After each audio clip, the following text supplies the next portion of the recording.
Hello Safari fans, welcome to Safari TV. It's Halloween up in the Highlands. There's a little bit of drizzle going on, so of course it's time to have a lovely braai. Why not? Today for our experiment, if you'll join us, you will need a pumpkin. Yeah, I know. A tea light. There's a little tea light for you. A bit of granary baguette. Some sharp knives, or rubbish knives that aren't very sharp, if you want. A bowl. And a little glass of champagne, why not? Why not? On sound today we have Davy the Dove. You might see a little bit more of him later, we'll see what happens, but yes, there you go. And just a wee shot of the view, shall we?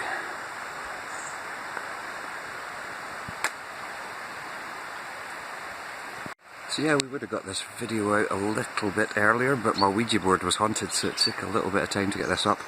Let's get on with the show. Coffee action this time, Safari Sue's in marinating the meat, but I'll just give this a go. Of course, the first thing you need to do is with a very blunt knife, stab your leg or chop the top off your pumpkin or chosen nuts and berries. We'll see how this goes on. I think jump cut. The lid is removed, it's time to scoop out the brains. Ooh. And of course, we're using watermelon here instead of pumpkin, as you've probably guessed. It's quite hard to chop, but we'll give it a go. Of course, we don't like to waste anything at Safari, so if you haven't seen our video yet for our watermelon sangria, I'll stick a little thing up at the top right of the screen there. You can see our little watermelon sangria, which is very nice and refreshing, and it's suitable for any time of year. It's a lot easier to carve the middle out of a watermelon than it is to carve the middle out of a pumpkin. But it depends on your aesthetic choices for the season. So I've just run the knife through that a fair amount, as you can see. I've made a wonderful pretty pattern. And next thing I'll do is go and grab the spoon that I forgot. And we'll scoop this out. Quick update on the fire. The coals have gone on now. There's a nice sort of deep reds going on in the middle. They're going to take a little while. Pretty much our rule of thumb is when you think the fire's gone out, it's time to cook. Nice and slow. Hang on, we're on zoom there. I'll de-zoom. Yeah, so we'll come back to that in a wee while. Scooping, alright. There's nothing dexterous or wonderful about this. No special technique, although use two hands if you can. And just scoop all that flesh out of there into a nice wee bowl. A little bit of food. A little bit of frozen watermelon's quite nice in the summer as well, instead of ice lollies and things like that. You could just have a nice wee bit of frozen watermelon on a stick if you so choose. Yeah, two hands coming. Right, and there lies the pulp. As you can see, I've done a reasonably good job of scooping out the stuff. That just means it's not going to go all feisty and it'll be nice and sort of last a little bit longer. But if your wee jalapeno pumpkin starts to decompose in some way, it would be quite a nice little feature in the garden, I'm sure. So if you were to walk a little while over through those trees and things, you would find yourself eventually at Loch Ness, which is one of the reasons we're up here, to say hello to Nessie and Halloween. It's a nice time for her, so good fun. While I was up in the Highlands, it got me to thinking about a book that I read this summer, because as you may or may not know, we spend a lot of time camping, waiting for the drum and bass tents to go off so that we can get some sleep, so a little bit of reading. This year one of the books that I took was a book called Flying the Storm by C.S. Arnot, C.S. Arnot, I'm not 100% sure how to pronounce it.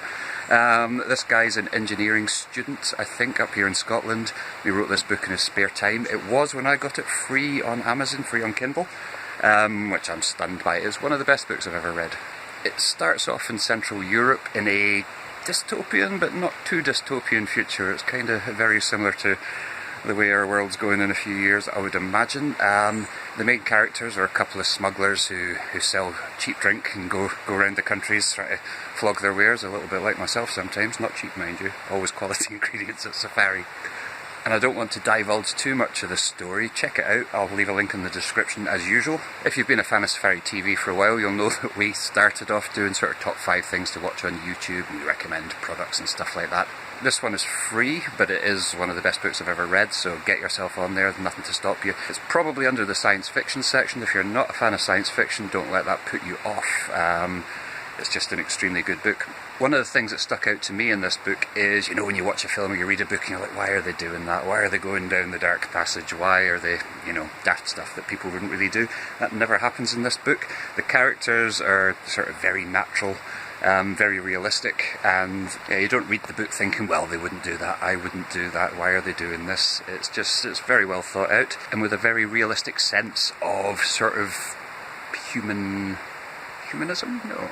A very realistic sense of human behaviour as well. Anyway, check it out. It's fantastic.